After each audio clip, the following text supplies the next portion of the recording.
La revista El Doctor en Casa presenta su programa El Doctor en Casa TV.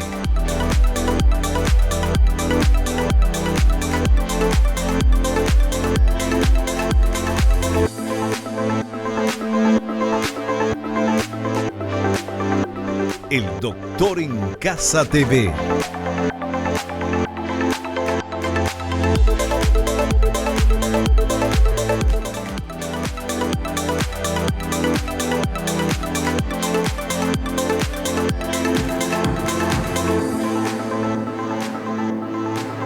Hola, hola, ¿cómo están todos? Muy, pero muy bienvenidos. Esto es El Doctor en Casa.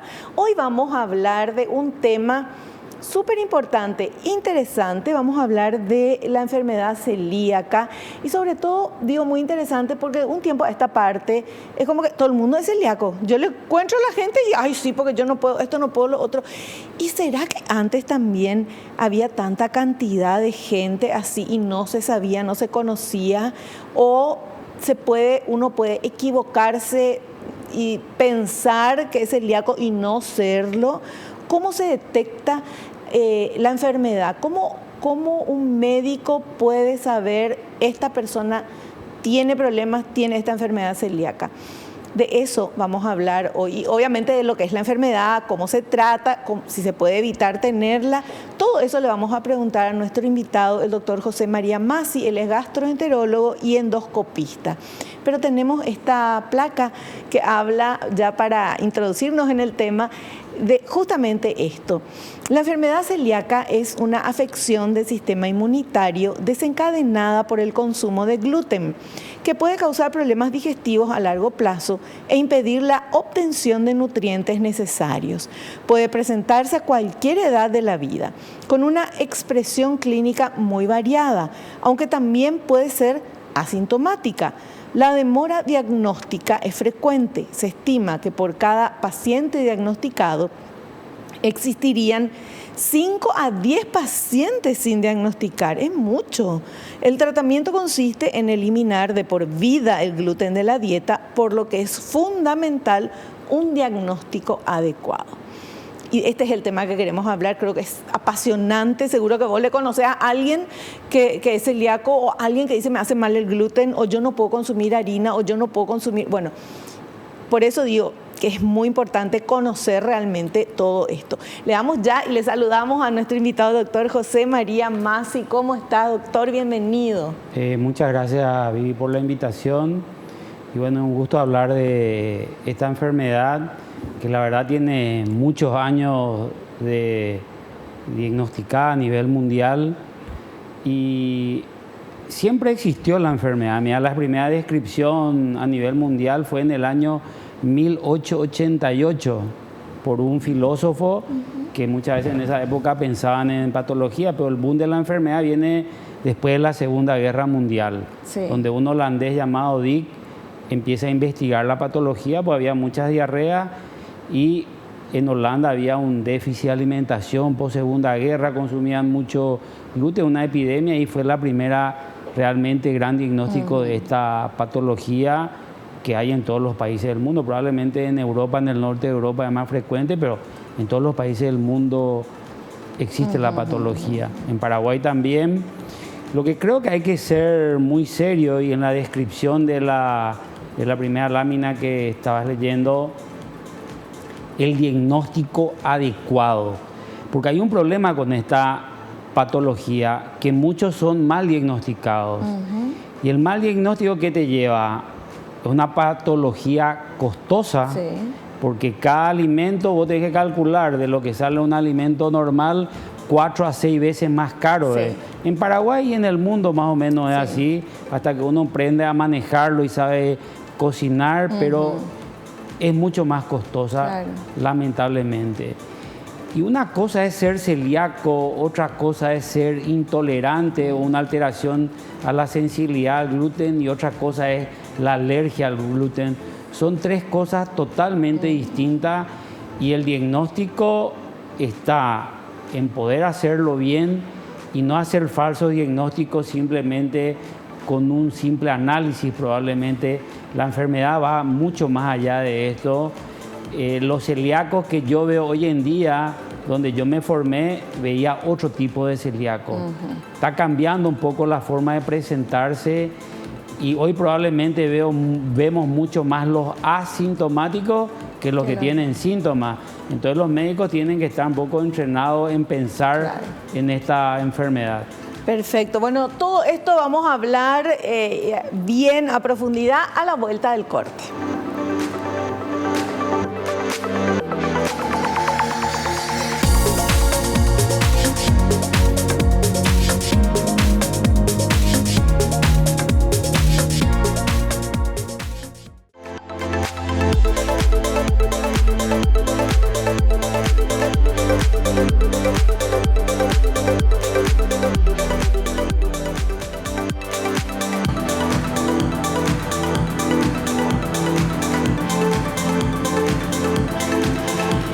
Bueno, y el tema de hoy es la enfermedad celíaca, conocer un poquito de la enfermedad celíaca.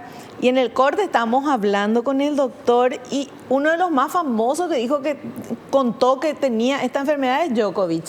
¿Verdad, doctor? Fue. ¿Cuándo fue? Y ahí parece que todo el mundo... Creo que fue más o menos hace 10 años atrás que él comenta, y yo creo que ahí, no sé si por hacerse de moda la gente tenía algún disconfort a la harina y empezaban a decir que la harina es mala, que es tóxica. Yo creo que eso hay que ser muy serio en expresar esas cosas, más la gente que tiene influencia en las redes sociales. Yo cuando me invitan a dar conferencias o charlas sobre esto, digo, dos elementos son importantes en la dieta: la harina y la lactosa. Por ahora todo el mundo, la leche es mala, la harina es mala. Y hay una base alimentaria que existió siempre y sigue existiendo, que son las proteínas, los hidratos de carbono, la fruta y la verdura. Eso no cambió. Lo que debemos saber es que las dietas, si bien son buenas, pero las dietas hay que hacerlas comiendo, no dejar de comer. Eso es malo para el tubo digestivo. Uno cuando escucha las dietas estas intermitentes, que intermitentes no tienen nada, son más prolongadas, cuando hablan el ayuno intermitente. Sí, pero el ayuno intermitente no tiene nada. ¿Por qué? Porque es reprolongado, es más, prolongado en el fenómeno fisiológico. Por eso para hablar uno tiene que conocer de lo que es la fisiología. Claro. Yo hice una búsqueda muchas veces y estuve con médicos del exterior en contacto. No hay ninguna publicación científica sobre esta dieta. Solamente hay citas de médicos hablando, y eso no tiene valor científico. No. Es lo mismo que yo diga que X alimento es bueno porque José Masi diga, eso no tiene valor científico. Tiene que haber tiene que haber un sustento de estudio, como tiene la enfermedad celíaca para su diagnóstico. Así que creo que en esas cosas uno debe ser serio. Las sobrecargas de alimentos siempre existieron y van a seguir existiendo. Sí.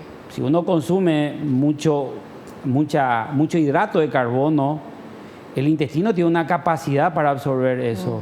Supera eso y te puedes hinchar o tener disconfort o tener diarrea o tener cólico. Casi los mismos síntomas de la intolerancia. Y la intolerancia, por ejemplo, en el mundo, que se va muy relacionada con la enfermedad celíaca, solo dos se pueden estudiar, que es la lactosa y la fructosa. No hay hasta ahora una prueba en el mundo de intolerancia o sensibilidad al trigo o al gluten. Ninguna. ¿En serio? Ni en sangre, ni en saliva, ni en nada. Porque las pruebas de intolerancia son pruebas fisiológicas. Es decir, te dan el sustento alimentario o líquido y eso tiene que tener una expresión en algún lado que tienen pruebas de eso. Pero lamentablemente para el gluten no hay. Sí hay para hacer diagnóstico de lo que es la enfermedad celíaca. Hoy para hacer un diagnóstico de intolerancia vos tenés que descartar la enfermedad celíaca y ahí haces el diagnóstico de intolerancia al gluten o alteración de la sensibilidad al trigo. ¿Y cómo te das cuenta si es celíaco o si tiene intolerancia? Bien. El celíaco, lo importante es saber que el celíaco puede tener síntomas. Los clásicos eran las diarreas, pero hay celíacos que son estreñidos, o se le puede hinchar la panza, o tener dolor, o tener pesadez, o al consumir gluten pueden tener reacciones en la piel, o las reacciones en la piel quedar un tiempo, o pueden tener caída el cuero cabelludo, o la piel muy seca, o las uñas son muy frágiles. Las mujeres, por ejemplo, pueden tener su primera menstruación muy tardía, o tener dificultad para embarazarse. Puede haber problemas en el hígado, en el sistema nervioso, en el vaso, en la vesícula, en el hígado. Es decir, es complejo esto. Y los síntomas clásicos hoy se ven muy poco. Mirá lo nuevo, en el 2019, está la obesidad. Entonces se empezó a investigar qué pasaban con los obesos y la enfermedad celíaca. Un 15% de los obesos son celíacos. Entonces hoy cuando le vas a operar a un obeso mórbido, hay que tener mucho cuidado, porque las cirugías bariátricas, una de ellas que es el bypass, se excluye el órgano que siempre hay que estudiar y queda en una zona que es muy difícil acceso. Entonces hoy a un celíaco, si va a ser operado, hay que sentarse y hacer toda una estructura que es distinta a un obeso que no es celíaco. Es decir, cuando tenés pacientes así, con síntomas o sin síntomas, pues la enfermedad puede tener sin síntomas, y más si hay alguna relación en algún familiar de primer grado o primo o un poco más lejano, hay también relación en eso. Y los asintomáticos en general no tienen síntomas, pero te puede venir, por ejemplo, un análisis sin síntomas que pueda tener un poco de anemia, o algunos marcadores del hígado están alterados, o se encuentra que unas proteínas pueden estar bajas, y eso, o te hace una ecografía y te dicen que tenés, por ejemplo, el hígado graso. Eso hace investigar, o uno debe pensar. Por ejemplo, las epilepsias de causa desconocida, los celíacos pueden tener eso, sí. La enfermedad celíaca afecta a muchísimos órganos. Sí. Ahora, la enfermedad celíaca es la que le hace daño el gluten, no pueden, no sé cómo se dice. No pueden absorber el gluten. Y ese gluten está en el pan, en las harinas, en todo lo que sea... el gluten tiene 4 componentes, que es el trigo, la avena, el centeno y la cebada. Cada componente de eso tiene su fracción tóxica en el enfermo celíaco. El trigo es la gliadina, la avena es la avenina, y esas sustancias cuando entran al duodeno, el ser humano que es celíaco tiene la incapacidad de absorber eso, entonces produce un daño. El daño es lento y progresivo, entonces puede dar síntomas inicialmente o síntomas tardíos. Pero hay que saber que el celíaco nace celíaco, no es que se hace. Lo que pasa es que la enfermedad puede estar dormida durante muchos años. Y hay desencadenantes de actividad de la enfermedad. Por ejemplo, una cirugía o un embarazo, o en el puerperio, es decir, cuando la mujer terminó el embarazo, o una cirugía o situaciones de estrés, se puede activar la enfermedad y empezar a dar síntomas. ¿Y qué pasa en ese tejido? En la piel del intestino están los componentes para absorber estos nutrientes. Entonces, como hay un daño, las pielcitas, que son las vellosidades, se empiezan o a agrandar o a atrofiar. Y hay grado de daño. Ese fue el gran cambio que un patólogo hace en el año 1994. Ahora. Por eso es que la enfermedad tuvo un brote de diagnóstico, porque hasta antes de eso, para hacer diagnóstico de la enfermedad celíaca, se tenía que tener una atrofia del intestino. Y eso cambió con los años. Ahora, hoy están haciendo diagnóstico, te piden un estudio genético, porque la enfermedad celíaca tiene un componente genético. Es decir, la enfermedad celíaca tiene un fenómeno autoinmune, que el propio cuerpo genera la enfermedad, y el componente genético. Y el ser humano que es susceptible a recibir el gluten. Entonces, cuando los análisis de genética más o menos tienen 15 años promedio, y se pensó que con eso iba a ser el boom, pues el objetivo hasta hoy es evitar hacer los estudios endoscópicos para hacer el diagnóstico de la enfermedad. Pero lamentablemente hasta hoy el que te pone el sello es la endoscopía. Pero siempre hay que pensar en otras patologías porque hay algunas patologías que te pueden dar daño similar a la enfermedad celíaca.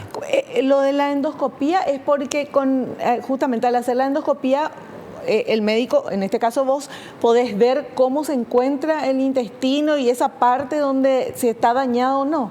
Hay dos cosas. Hay unos signos que la endoscopía te orienta, entonces vos sabés dónde tomar biopsia. La enfermedad celíaca tiene un problema también, te puede dar zona sana y zona enferma en sus inicios. Por eso es importante el observador y cómo tomar las biopsias. Eso cambió en los últimos 12, 14 años probablemente el sistema cómo biopsiar. Y la palabra final otra vez tiene el patólogo, porque con la visión sola no es el diagnóstico, hay que tomar tejido y el patólogo te da el resultado final. Y vos ahí armás el rompecabezas con la biopsia, con la información endoscópica y con los análisis.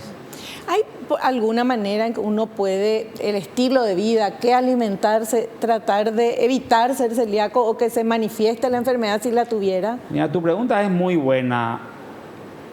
No hay en ese sentido, porque yo puedo nacer celíaco y en mis inicios, pues el gluten se empieza a ingerir más o menos a los 6 meses de recién nacido. A partir de ahí se empieza la ingesta más o menos del gluten y vos podés no tener síntomas en sus inicios. Si hay recién nacido que rápidamente empieza a tener síntomas, pero no es porque vamos a suponer que somos 4 componentes de una familia, papá, mamá, 2 hijos. Uno nace celíaco. Ahí el árbol genealógico que haces de ese chico, de la familia, es desde el abuelo para abajo. Alguien seguro es celíaco. Es raro que ese niño debute como primer componente de la familia. Lo que pasa durante muchos años, a muchos no se les estudiaba esto. Y siempre es importante, si hay un componente en la familia, estudiarlo a todo.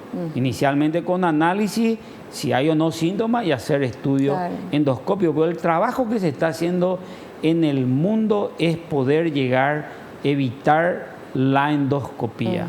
¿El celíaco tiene que evitar comer entonces todo lo que tenga gluten? Claro, porque el gluten es el daño al intestino y una vez que vos evitás, eso va recuperando, volviendo a la normal. Pero el tratamiento es de por vida. Y no es solo alimentos, porque muchos componentes tienen gluten, que no son solo los alimentos, medicamentos, líquidos, bebidas. Entonces hay que tener cuidado en todo eso, inclusive dónde se cocina. Sí. Incluso de un tiempo esta parte tienen los productos que uno compra, tienen el sellito del trigo y la... Eso es fundamental. Y en Paraguay creo que deberíamos ser un poco más serios en eso. Hoy si vos empezás a buscar, por suerte hay mucha gente dedicada a la alimentación de los enfermos celíacos, pero no hay controles como se debería tener en esos lugares donde preparan alimentos. Claro, porque lo que vos decías es incluso la cocina, o sea, en el mismo lugar que uno preparó, no sé, algo con harina o con alguna cosa de gluten, por más que limpies, no tenés que cocinar ahí algo para el celíaco porque una pizquita microscópica ya le va a hacer mal. Así mismo es. El ambiente tiene que ser libre de gluten. Porque las partículas en el ambiente caen en el alimento y eso ya se demostró. Entonces ingiere el que no debe ingerir. Así mismo es. Perfecto. Doc, hacemos otro corte. A la vuelta vamos a estar viendo todos los materiales que preparó nuestro gran equipo de producción. Volvemos ya.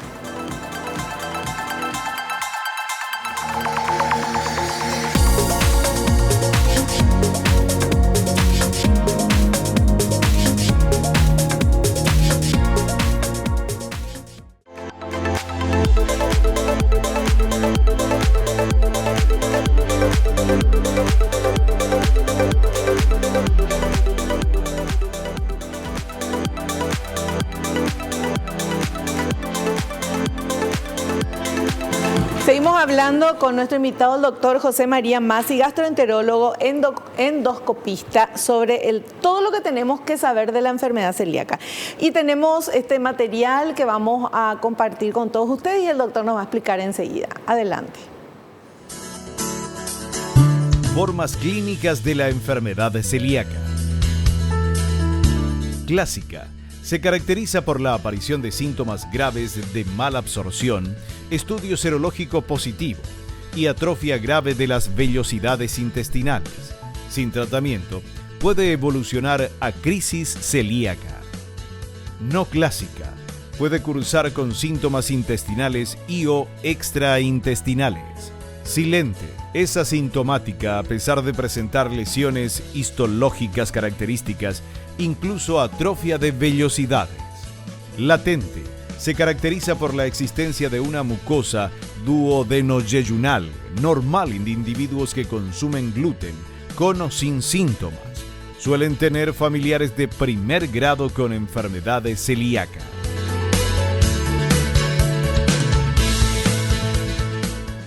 Hay varias formas de Asimismo, la que hay más peligrosa, digamos, primero son los asintomáticos, que los médicos debemos estar a la alerta cuando probablemente en algo no se ve bien o el paciente tiene algo que no queda claro. Pensar y pedir un análisis que te orienta a esto ayuda mucho. Lo interesante de este material que se presentó son las formas latentes. La forma latente tiene dos presentaciones. El celíaco el ser humano, que puede tener un daño en el tejido que no define la enfermedad, pero tiene análisis negativo y es asintomático. ¿Y cómo pillas entonces? Entonces a esos pacientes hay que seguirlo. Claro. Y el otro grupo es al revés. Tienen análisis positivo, pero con biopsia negativa. Y esos pacientes tienen las dos formas, que tienen síntomas y no tienen síntomas. Entonces ahí se pueden hacer tratamientos de prueba a ver cómo se comporta el ser humano sin gluten. Y algo que quiero agregar en esto, los estudios genéticos, cuando pedimos, es la última etapa para armar, yo siempre digo, el rompecabezas, pues la medicina lamentablemente 2 más 2 no es 4. Y el patólogo puede tener duda también en su diagnóstico. Y los estudios genéticos no hacen diagnóstico de enfermedad celíaca.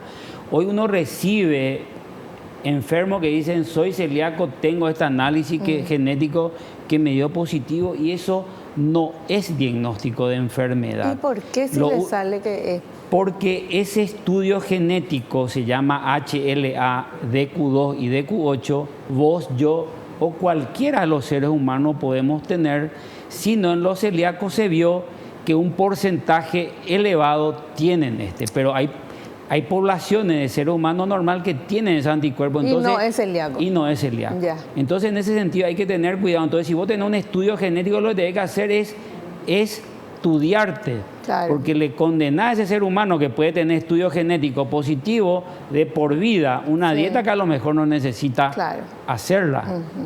¿Qué pasa si una persona no sabe que es celíaca o le dicen y después no le da bolilla y se alimenta normalmente? ¿Qué le puede pasar? Pasa eso en el mundo, uno no acepta la enfermedad. Y el peligro de la enfermedad son varios. Primero, las enfermedades dentro del intestino delgado, que pueden producir úlceras y 2 enfermedades malignas. Uno es el linfoma del intestino delgado y el otro es el cáncer del intestino delgado. Porque el cáncer del intestino delgado, comparando con otros cánceres, es infrecuente. Ahora, con la enfermedad celíaca eso aumenta. Pero si vos haces bien tu dieta libre de gluten, evitas eso. Claro. Y después están las complicaciones en otros órganos. El hueso es el gran drama. Muchos a temprana edad ya tienen o descalcificación o una osteopenia, es decir, un déficit de calcio a nivel óseo. Hay niños que tienen trastornos en el crecimiento o complicaciones en el hígado o en el vaso o en la piel. Hay pacientes que debutan la enfermedad con lesiones en piel y sin síntomas en el tubo digestivo. Y lo peor es que esto se puede manifestar a cualquier edad. Así mismo. O sea, vos estás bien toda tu vida sin ningún problema, 30 años, 40 años, 50 años, ¡pum!, comenzás a tener problemas. Y después te vas y te dicen, sos celíaco. Yo así, ¿cómo si nunca tuve? Siempre comí todo y nunca me hizo daño. Así mismo es algo complejo, y creo que los médicos, cuando no sabemos algo o no entendemos algo, es mejor derivarlo o ayudarnos entre todos para hacer poder interconsultas, claro, hacer diagnóstico, y no estar haciendo diagnóstico en forma innecesaria, pues es una patología realmente costosa desde el punto de vista alimentario y todo el entorno familiar, porque lo primero que tienen que ayudar es la familia. Claro. Claro, claro. Y ya dijiste varias veces esto del tema del diagnóstico. Evidentemente hay mucha gente mal diagnosticada en nuestro país. En el mundo. En el mundo. Así es. Bueno, vamos a ver este material que habla de los síntomas y los signos, pero hay también otros que no tienen ni síntomas ni signos, o sea, pero veremos. A ver. Síntomas y signos. La enfermedad celíaca afecta a cada persona de manera diferente. Unas personas pueden tener diarrea, dolor y distensión abdominal, fallo de crecimiento, pérdida de peso, estreñimiento crónico, anemia ferropénica. Otras pueden sentirse irritables o deprimidas. La irritabilidad es uno de los síntomas más comunes en los niños. Algunas personas no tienen síntomas.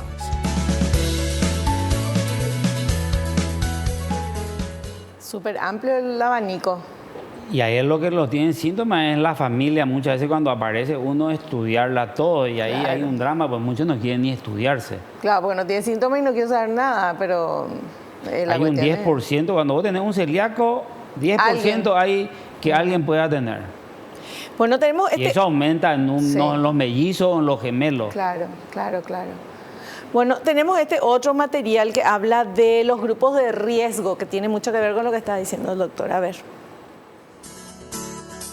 Principales grupos de riesgo. Familiares de primer grado, padres, hermanos e hijos, tienen entre 10 y 30% de riesgo, aunque algunos pueden permanecer asintomáticos o detectarse flatulencia, astenia, ferropenia y osteoporosis, incluso en las formas histológicamente leves. Las enfermedades asociadas suelen preceder a la enfermedad celíaca, manifestarse simultáneamente o incluso después del diagnóstico. Hay como 16 o 18 patologías que pueden estar asociadas a la enfermedad celíaca, y vos tener primero una manifestación. Te doy un ejemplo, las tiroides, por ejemplo. La tiroides tiene dos fenómenos, la tiroiditis, que es un fenómeno inflamatorio autoinmune, y tanto el hiper o el hipotiroidismo. Eso tiene un porcentaje de relación con la enfermedad celíaca. Y si vos cuando tenés, y soy endocrinólogo, y tenés una patología tiroidea, debes investigar enfermedad celíaca. ¿En serio? A los diabéticos tipo 1 y tipo 2, lo mismo. ¿Y cómo se investiga? Por ejemplo, vos te vas y, bueno, tengo hipotiroidismo, sale eso. Entonces le tenés que pedir unos anticuerpos en sangre, que 3 son los más frecuentes, que se llaman anticuerpos de aminado de la gliadina, el transglutaminasa y la IgA total. No hace falta pedir muchos porque encareces, que son los 3 más frecuentes, y en base a eso, si te da positivo, ahí tenés que ya entrar en la parte endoscópica. O muchos de ellos tienen ya síntomas, entonces tenés que investigar. Mira la población de diabéticos que hay en el mundo. Dios mío. Los diabéticos hasta 12%, la tipo 1, y 8 la tipo 2 pueden ser celíacos. Y yo nunca escuché esto de, por ejemplo, hablando con gente que es diabética, o con médicos que tratan, los diabetólogos, que digan eso, ¿verdad? Que hay que mirar un poquito a ver si es la enfermedad celíaca. Y hay, en el mundo hay. Si vos analizás, lo mismo pasa con los chicos Down. Sí. Un porcentaje tiene. Las enfermedades que están de moda, que se está viendo mucho, los chicos autistas, los que tienen autismo, hay que investigarle también enfermedad celíaca. Y hay un sinnúmero, otras patologías, la artritis reumatoidea. Hay unas enfermedades que se llaman del colágeno, que son todos autoinmunes. vos tenés que investigar. Bueno, y justo de eso habla este material de las enfermedades, en este caso de la piel, asociadas a la celiaquía. A ver. Enfermedades de la piel asociadas a la celiaquía. Es una de las manifestaciones más recurrentes en los pacientes con celiaquía. Entre los trastornos cutáneos más frecuentes presentados en los pacientes se encuentran la psoriasis, el vitíligo, la alopecia y la dermatitis herpetiforme. Muchos consultan con esto y si el dermatólogo tiene conocimiento, le estudia para investigar enfermedad celíaca.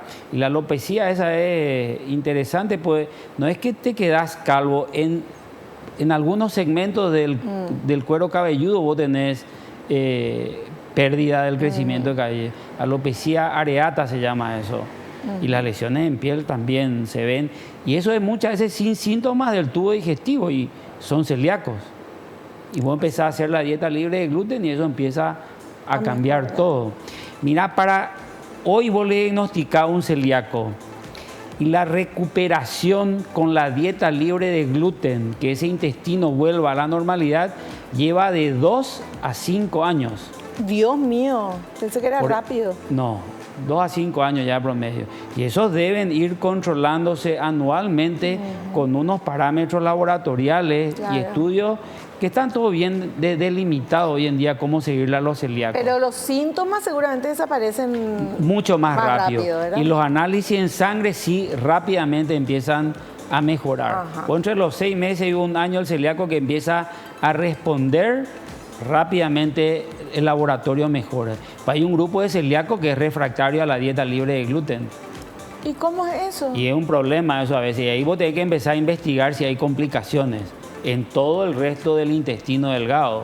Antes era un poco más difícil porque solamente con estudio contrastado, hoy tenés las cápsulas endoscópicas que se pueden hacer y eso te permite estudiar todo el intestino delgado. ¿Cómo son las cápsulas? Las cápsulas son chiquititas, son como unas capsulitas que tienen una luz en la punta, hay otras que tienen en las 2 puntas, tienen un sistema tipo Bluetooth, es la conexión. ¿Y vos tragás eso? Vos tragás eso y vas sacando fotos de todo el tubo digestivo. Genial. O ya se puede estudiar todo el tubo digestivo, se llama panendoscopía a través de la cápsula, inclusive el colon. O sea, sin necesidad de introducir nada, sino que vos tragás la cápsula. Sin necesidad de estudiar todo. Obvio, hay que estar entrenado para saber leer la cápsula. Claro. Qué increíble todo lo que estamos descubriendo con nuestro invitado. Ahora lo que sí descubrí que la musiquita suena y tenemos que hacer el corte. Volvemos ya.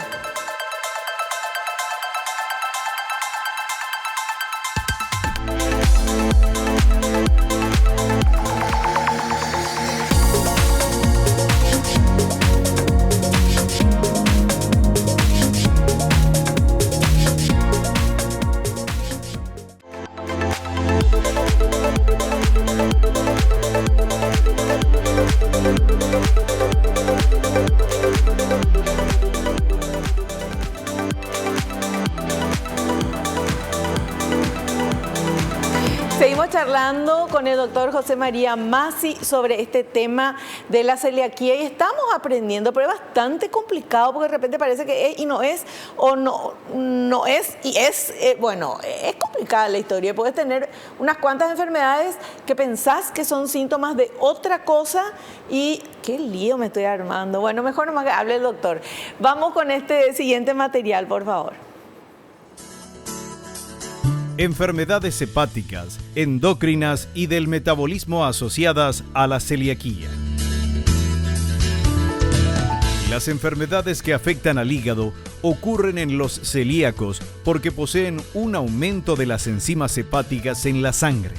Son mucho más comunes las infecciones como la hepatitis. Las enfermedades que afectan al sistema endocrino y al metabolismo son hipertiroidismo o hipotiroidismo y diabetes mellitus tipo 1.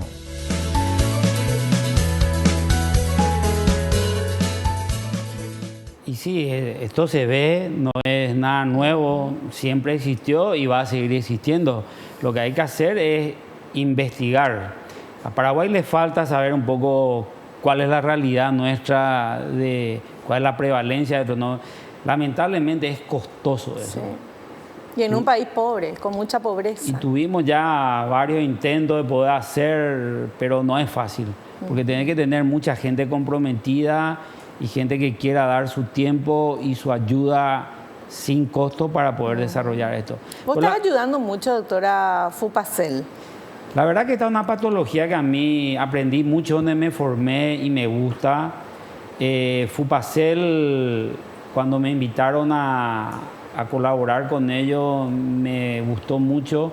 Creo que trabajan bien, desinteresadamente y ayudan a muchísima gente. Vos ahí ves las necesidades realmente de mucha gente que no puede ni hacerse análisis, y hay gente que le ayuda a Fupacel, y Fupacel en realidad necesita mucho más dinero y muchas más cosas se puede hacer en beneficio, porque en esto hay que ser serio, porque a un pobre celíaco, digo pobre no de pobreza, sino vos con un alimento le puedes destruir de por vida, y cómo hay que ser serio en las ventas, en la cocción, para que ese ser humano que no debe recibir gluten pueda recibir. En Fupacel creo que le educan mucho cómo cocinar, cómo aprender a desarrollar, cómo que ese alimento pueda ser menos costoso. Y creo que es un ambiente lindo donde uno ayuda. Es muy importante el trabajo que están haciendo ahí. Y lo que vos decías, doctor, porque nosotros estamos hablando acá, bueno, hay que ir al médico, hay que hacerse este análisis, hay que hacer tal cosa. Se encuentran alimentos libres de gluten que son mucho más caros que los normales. Y uno habla así pensando en lo ideal, que la persona celíaca tenga un nivel económico suficiente como para poder adquirir y comprar eso. Pero ¿qué pasa con la gente? Somos un país rico, pero con muchos pobres, con mucha pobreza. Entonces, qué difícil es para alguien con un limitado, apenas un ingreso pequeño. ¿De qué se hace la comida? ¿Qué se hace? Tortillita, fideo, todo lo que es más barato y más rápido. Sin embargo, esa persona celíaca, ¿qué va a comer? ¿Cómo? Ahí en Fupacel le enseñan, ¿verdad? Exactamente. Enseñan, ayudan, hay consultas. Y la verdad que es una fundación interesante. Por ahí alguna persona sospecha que tal vez viendo el programa pueden acudir a los centros de salud pública, hacerse esto. ¿Hay médicos que atienden, doctor? Sí, los gastroenterólogos deben estar entrenados, los clínicos preparados. Muchos médicos deben empezar a pensar en esta enfermedad, endocrinólogos, ginecólogos, los traumatólogos, los reumatólogos, pues son enfermedades donde se pueden ver esto. Y en los hospitales públicos hay gente preparada, cuentan con análisis muchas veces. Los hospitales públicos a veces se acaban, no tienen posibilidad, pero hay entes que pueden ayudar a realizar endoscopía o laboratorios. Pero hay que ir, eso es lo que tenemos que decir, que la gente vaya, se pida su diagnóstico de manera que pueda mejorar su vida, porque una persona celíaca diagnosticada y llevando un tratamiento adecuado puede vivir tranquila y feliz. Totalmente, vive toda su vida como cualquier ser humano. Lo único que tiene que hacer es la dieta libre de gluten bien hecha. Y eso es fundamental, es la base del tratamiento. Hay algunos tratamientos no nuevos, pero que se pueden ayudar a un enfermo celíaco en ciertas circunstancias. Perfecto. Y ahora tenemos otro material que habla de las enfermedades que afectan el sistema neurológico y los huesos. A ver. Enfermedades que afectan el sistema neurológico y los huesos asociadas a la celiaquía. Las que afectan al sistema neurológico se manifiestan en las personas con un daño estomacal y digestivo grave. Como resultado, se provocan trastornos de alguno de los sentidos o afectan a la motricidad. Esto dependerá del organismo de cada persona. Entre las enfermedades que afectan a los huesos más relevantes se pueden nombrar la osteoporosis y la artritis reumatoide.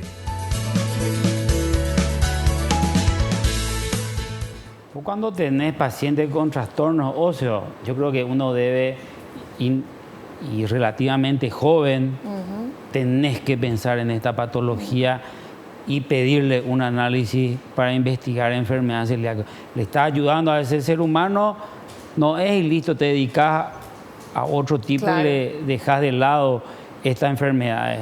Pero en las dos cosas que se mencionó, la artritis reumatoidea y la osteoporosis, que ustedes tienen más frecuente que los hombres, pues la enfermedad celíaca es más prevalente en la mujer que en el hombre, un poquito. La relación más o menos es 2-1. Es decir, por cada 2 mujeres aparece un celíaco. Y entonces uno cuando ve esto, el diagnóstico precoz, ¿qué te ayuda? A evitar todas estas complicaciones que se han citado.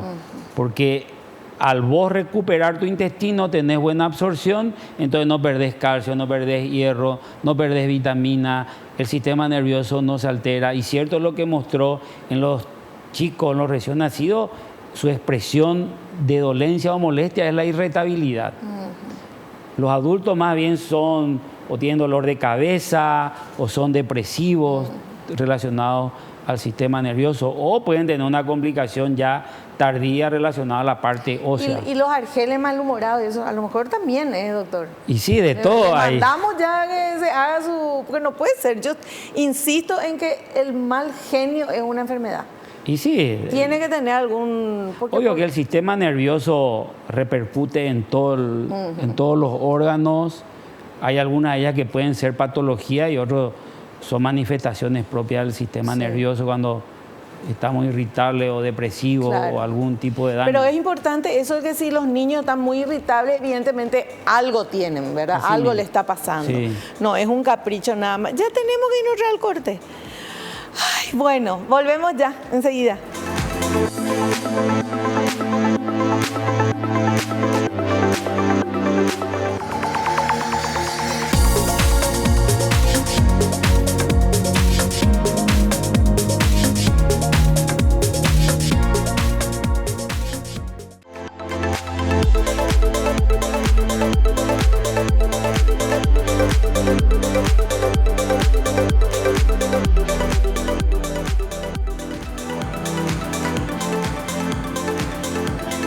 Bueno, tenemos pocos minutitos de programa, pero tenemos este material que habla de la dieta sin gluten. Vamos. Tratamiento. Dieta sin gluten. Actualmente, el único tratamiento eficaz es la dieta estricta sin gluten durante toda la vida, en pacientes sintomáticos y asintomáticos. Es preferible la dieta basada en alimentos naturales, carnes, pescados, huevos, leches y derivados, legumbres, frutas, verduras, hortalizas y cereales sin gluten. Con esa alimentación, la mejoría de los síntomas se consigue a partir de las 2 semanas aproximadamente, la normalización serológica entre los 6 y 12 meses y la recuperación de las vellosidades intestinales tras 1 a 2 años de iniciado el tratamiento.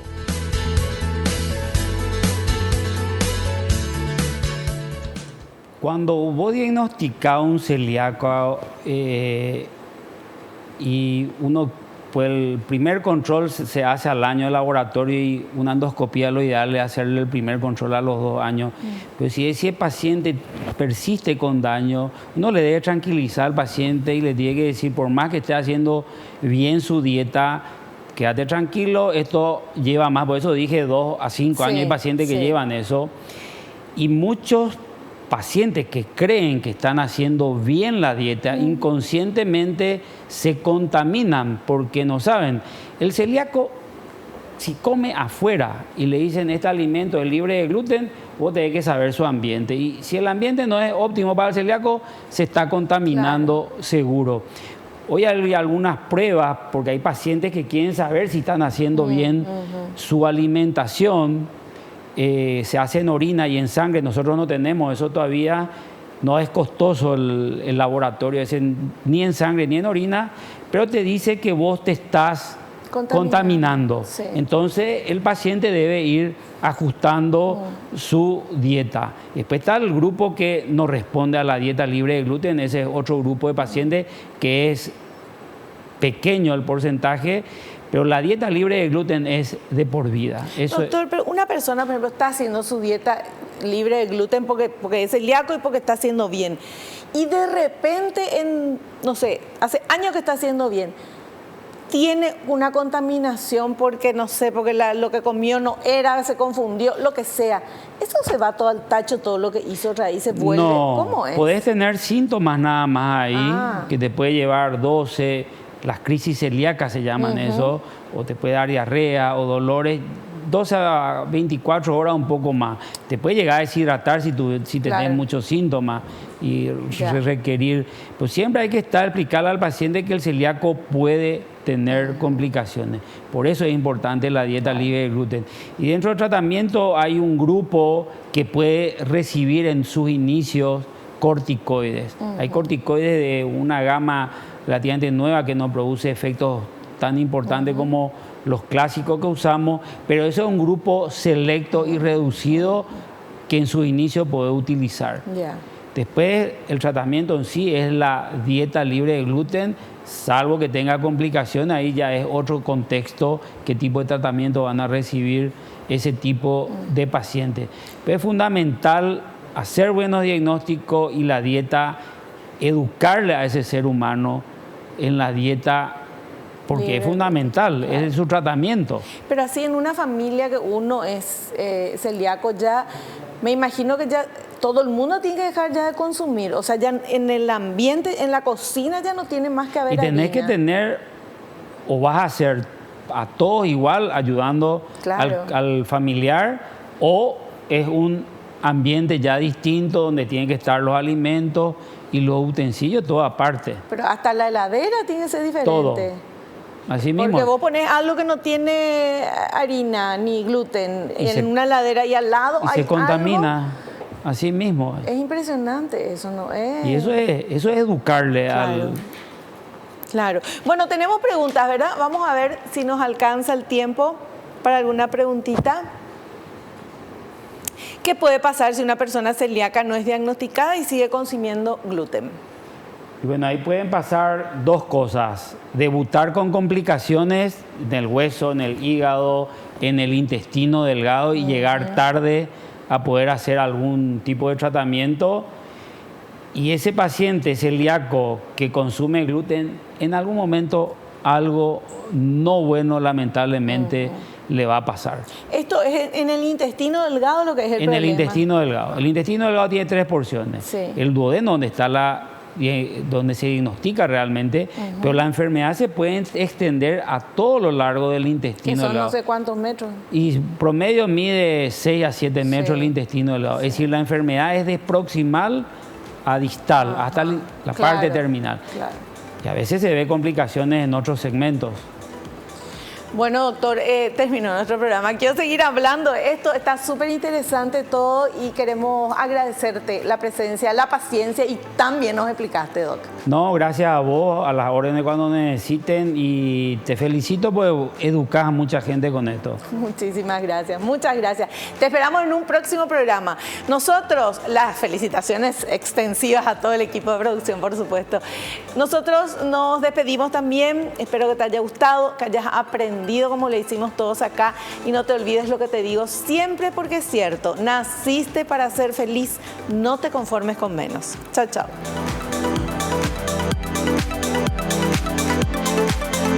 La revista El Doctor en Casa presentó su programa El Doctor en Casa TV.